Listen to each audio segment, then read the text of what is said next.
अस्सलाम वालेकुम dear students. तो जैसा कि आपको पता है कि हम लोग न्यू 9th क्लास का कोर्स स्टार्ट किया हुआ है और हम लोग लकीली 4.3 एक्सरसाइज पे हैं और उसके भी पहले 2 क्वेश्चंस जो हैं वो हम कवर कर चुके हैं जो HCF के बारे में है, यानी कि हाईएस्ट कॉमन फैक्टर के बारे में है। तो आज हम इसका क्वेश्चन नंबर 3 देखते हैं कि वो क्या है। उसमें है LCM। LCM क्या होता है? Least common multiple.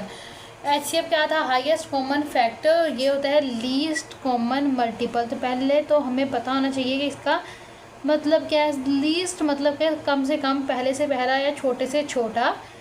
मल्टीपल क्या होता है? कॉमन मतलब कि जो दोनों में हो और दोनों या तीनों या जितने भी हमारे पास पॉलिनोमियल्स होते हैं वो। और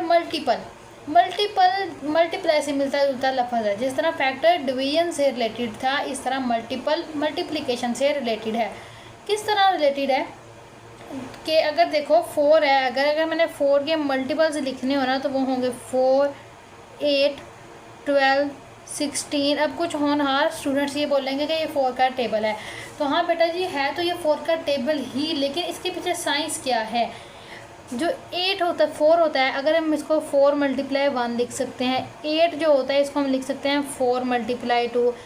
12 को लिख सकते हैं 4 × 3।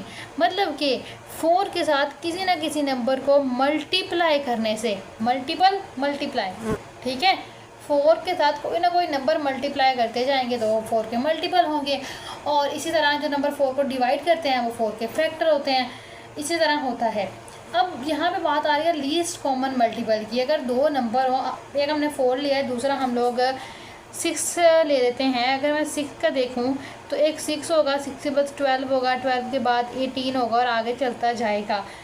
अब हमने ये देखना है कि लीस्ट कॉमन मल्टीपल कौन सा है, कि सबसे पहले जो मल्टीपल इन दोनों में कॉमन आ रहा है ना, 4 में और 6 में, वो कौन सा है। तो हमें देखने से पता चल गया कि वो है ये 12। तो इनका LCM क्या हो जाएगा? 12।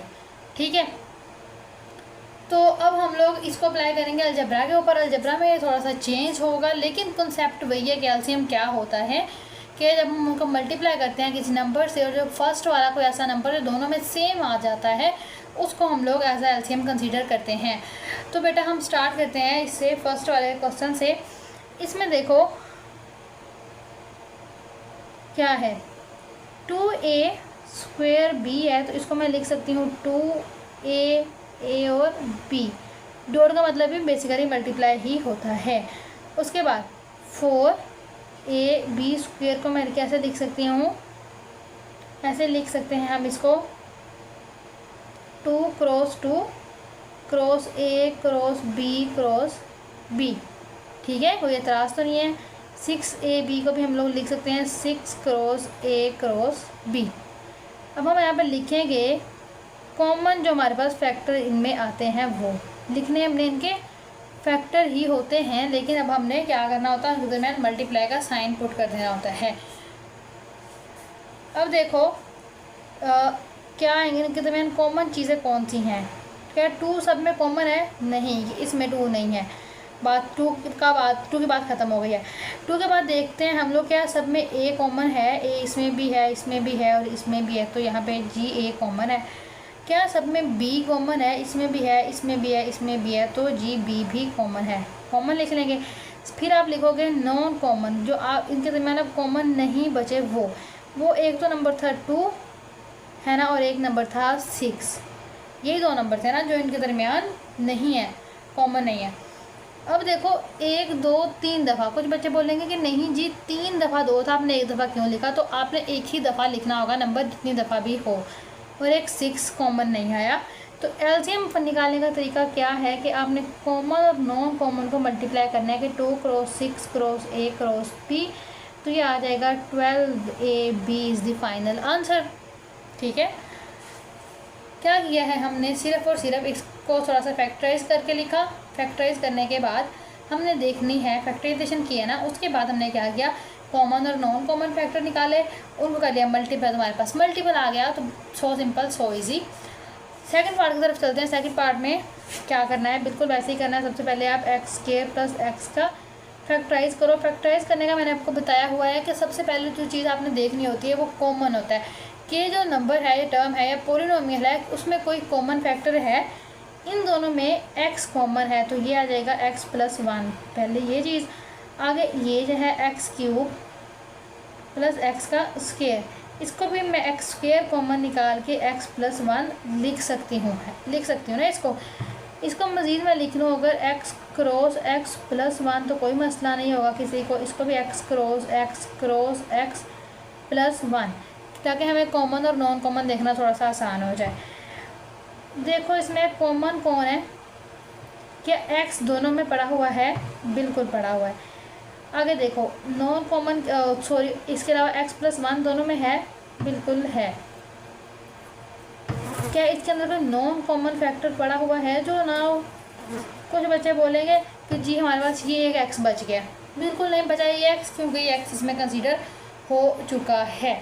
तो इसका जो मल्टीपल आएगा वो क्या आएगा, वो x इंटू एक्स प्लस 1 होगा, एलसीएम मतलब कि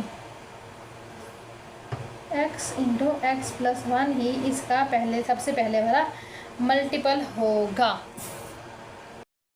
आगे चलते हैं क्वेश्चन नंबर 4 की तरफ। अपने परेशान नहीं होना, 3 वाला है, ये थोड़ी सी ऊपर नीचे इनकी सेटिंग हो गई थी, तो हम पहले 4 वाला कर लेते हैं, कोई इशू तो नहीं है। हमें क्या करेंगे, सबसे पहले हमने फैक्टराइज ही करना है x4 माइनस 16। क्या कोई कॉमन चीज़ आ सकती है? नहीं, बिल्कुल नहीं आ सकती। कॉमन नहीं आ सकती तो क्या इसके पेयर्स बन सकते हैं? नहीं बन सकते, उसके लिए 3 टर्म्स चाहिए होती है। तो चलो किसी फॉर्मूले की तरफ चलते हैं। देख के हमें आइडिया हो रहा है कि इसको हम लोग कुछ इस तरह से लिख सकते हैं। लिखने के बाद हमें फ़ौरन ये पता चला कि इसको हम लोग ऐसे भी लिख सकते हैं। ठीक है, पता चल गया होगा आपको मैं कौन सा फॉर्मूला यूज़ कर रही हूँ, A square minus B square is equals to A plus B into A minus B वाला, ये यूज़ कर रही हूँ मैं। ओके, तो ये चीज़ आगे देखते हैं हम लोग एक्स क्यूब माइनस 4x, वही बात कि क्या कोई चीज़ कॉमन है, x कॉमन है तो एक्स स्क्वेयर माइनस 4 आ जाएगा। अब देखो इनके दरमियान कॉमन फैक्टर कौन सा आता है, फैक्टराइजेशन के बाद आपने देखना होता है। Common factor x square minus 4, non common कौन सा है वो भी देखो। एक तो मुझे लग रहा है कि ये है एक्स स्क्वेयर प्लस एक्स ही है और दूसरा मुझे लग रहा है कि एक्स है ना। तो एलसीएम क्या इसका आ जाएगा, सबको मल्टीप्लाई करके x into x square minus 4 x square plus 4, simple है। आगे चलते हैं इसके थर्ड पार्ट की तरफ। थर्ड पार्ट में क्या है, इसको सोल्व करते हैं। सबसे पहले हम लोग ए स्क्वेयर माइनस 4a प्लस 4, इसको अगर मैं लिख लूँ इस तरह, ए स्क्वेयर माइनस 2a प्लस 4, तो किसी को कोई एतराज़ नहीं होना चाहिए क्योंकि मैंने ये पेयर बनाने वाला काम किया है। पेयर के अलावा भी अगर आप देखो तो एक फार्मूला भी बंद हो रहा है। कौन सा फार्मूला, इसको मैं ऐसे भी लिख सकती हूँ, A square minus 2 into A साथ में ये 2 प्लस 2 का square which is equals to A minus 2 whole square. तो ये वाला फॉर्मूला भी बन रहा था, A square minus 2 A B plus B square. लेकिन हम लोग फैक्टराइजेशन वाले मेथड की तरफ इसलिए जाते हैं ताकि आपको ये पता चल जाए कि फैक्टराइजेशन करें या फॉर्मूला लगाएं, आंसर सेम ही आने वाला है।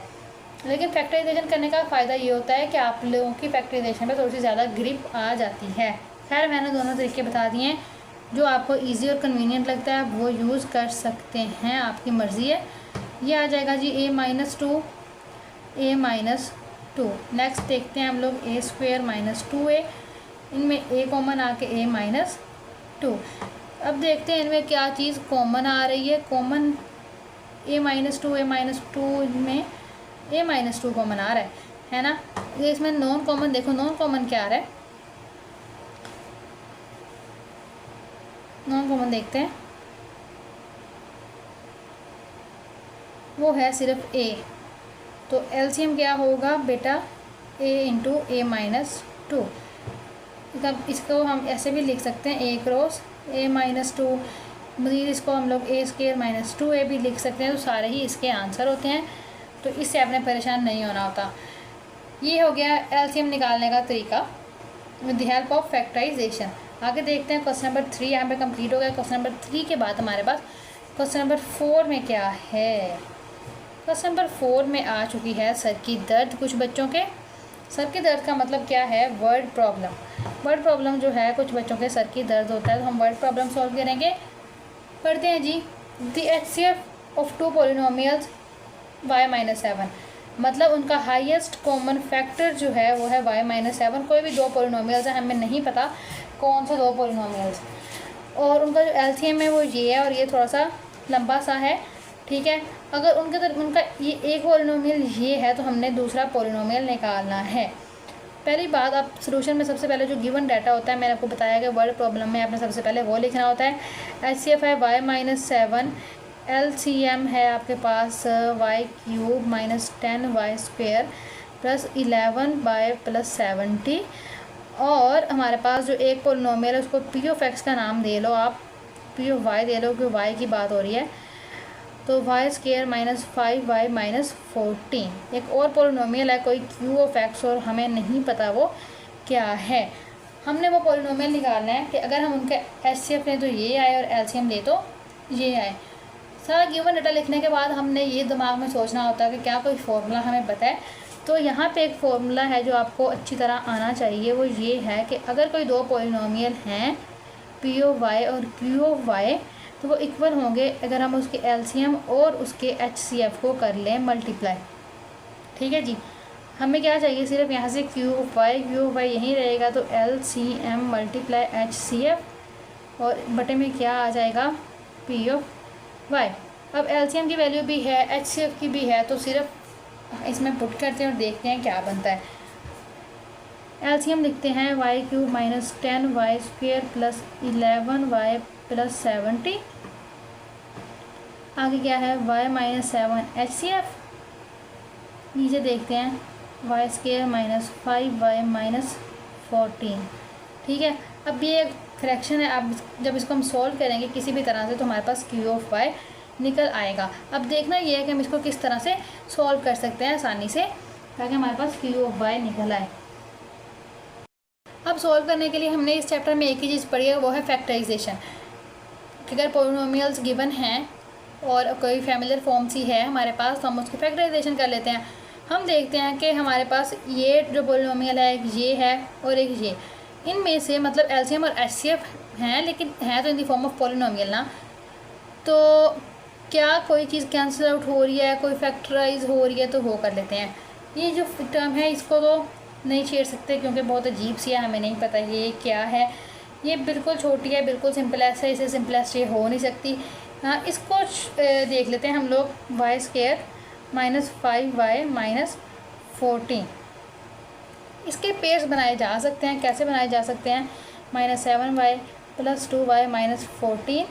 पेयर्स कैसे बनाए ये आपको बनाने आने चाहिए क्योंकि हम बहुत दफ़ा सीख चुके हैं। y - 7 और ये आ जाएगा y + 2 × y - 7, ठीक है। ये छोटी सी सिंपलेस्ट सी फॉर्म बन गई है। तो अब ये वाली वैल्यू हम इसकी जगह पुट कर सकते हैं। तो अब हमारे पास जो Q(y) है वो क्या आ चुका है y³ - 10y² plus 11y + 70 × y - 7 over, इसकी जगह पे हम ये पुट करेंगे विच इज़ y + 2y - 7, है ना। ये इससे कैंसिल हो जाएगा और बचेगा क्या, y³ - 10y² plus 11y + 70 over y + 2। तो यहाँ तक ठीक है, लेकिन इसको मज़ीद सिंप्लीफाई कैसे कर सकते हैं हम कि अब ये जो चीज़ है ये है डिवीज़न हो रही है ना, तो हमने डिवीज़न करनी सीखी हुई है। हमें पता है कि पॉलिनोमियल है तो किस तरह से इनको डिवाइड करते हैं। हम लोग अब इसको डिवाइड करेंगे y³ - 10y² प्लस 11y + 70, इधर सिंपली y + 2। इस y से y³ बनाना है तो मैं मल्टीप्लाई कर लूँगी y² से, तो ये y³ + 2y²। सॉल्व करने पे हमें क्या मिलेगा, यहाँ से ये तो कैंसिल ही हो जाएंगे ना। सॉल्व करने पे हमें मिलेगा, ये माइनस है ना, हाँ, -12y² जमा 11y। मज़ीद अब हम -12 बनाना है तो हमें -12y से ही मल्टीप्लाई करना पड़ेगा। तो -12y² मल्टीप्लाई हम इसको करते हैं ना, -24y, ये प्लस और ये प्लस हो जाएगा, ये कैंसिल आउट हो जाएगा। तो अब इसमें 11 प्लस करने से क्या आता है 31 नहीं 35y + 70 यही आएगा ना। अब देखो जी y से 35y बनाना है हमने, कैसे बनेगा? अगर हम इसको मल्टीप्लाई कर देते हैं सिंपल 35 से ही तो बन जाएगा ना। तो क्या आ जाएगा 35y + 70, तो ये कुछ कैंसिल आउट 0 कंप्लीट। तो आंसर क्या आया ये। इसका मतलब क्या हुआ कि हमारे पास जो Q(y) जो चाहिए था हमें वो ये आया है। अब हम इस Q(y) और ये जो P(y) था इनका HCF ये है और LCM ये है। ये 100% क्लियर होगी बात, क्योंकि हमने वही वाला फॉर्मूला यूज़ किया। ठीक है, तो ये क्वेश्चन नंबर 4 था। अगले वाले जो 2 पार्ट हैं वो बिल्कुल इसी तरह ही हैं। आगे चलते हैं। तो ये है क्वेश्चन नंबर 5। इसमें उन्होंने कहा है कि LCM वही बात के least common multiple and HCF highest common factor of 2 polynomials. कोई भी पॉलिनोमियल्स हैं, P(x) सिलेक्ट कर लो और Q(x) सिलेक्ट कर लो कि कोई 2 पॉलिनोमियल थे, उनका LCM है और ये उनका HCF है। अब यहाँ पे एक क्वेश्चन पैदा होता है, कुछ बच्चों को नहीं पता होता कि हमें कैसे पता कि इन दोनों में से LCM कौन सा है और HCF कौन सा है। जब ये लिखा होता है ना वर्ड रिस्पेक्टिवली, इसका मतलब क्या होता है, अगर पहले LCM लिखा हुआ था ना तो जो पहला नंबर है वो LCM का है, अगर उसके बाद HCF था तो जो दूसरे वाली टर्म है वो HCF की होगी। तो LCM ये है और HCF ये है। मैं थोड़ा सा मेंशन कर देती हूँ, LCM ये है, HCF ये है, और एक पॉलिनोमियल गिवन है और दूसरा हमने करना है फाइंड। बिल्कुल जैसे अभी हमने किया है ना, बिल्कुल वैसे, बल्कि उससे भी थोड़ा सा छोटा तरीका है, आसान तरीका है। सोल्यूशन में सबसे पहले आपने लिखना होगा कि LCM हमारे पास क्या है 36x², क्योंकि जो गिवन होता है सबसे पहले आपने वही लिखना होता है ना, x² - a²। HCF की तरफ चलते हैं, वो क्या है x² × x - a। P(x) का एक वो क्या है हमारे पास 4x² × x² - a²। अब हमें एक फॉर्मूला भी पता है जो हमने अभी सीखा है, वो ये कहता है कि अगर हम P(x) मल्टीप्लाई करते हैं Q(x) को तो बराबर आता है कि LCM को अगर हम HCF से करें मल्टीप्लाई। यहाँ से हमने Q(x) को भी निकालना है, तो हम लोग LCM × HCF ओवर में लिख देते हैं P(x) लिखते हैं जी। LCM क्या है हमारे पास 36x² x + a x² - a²।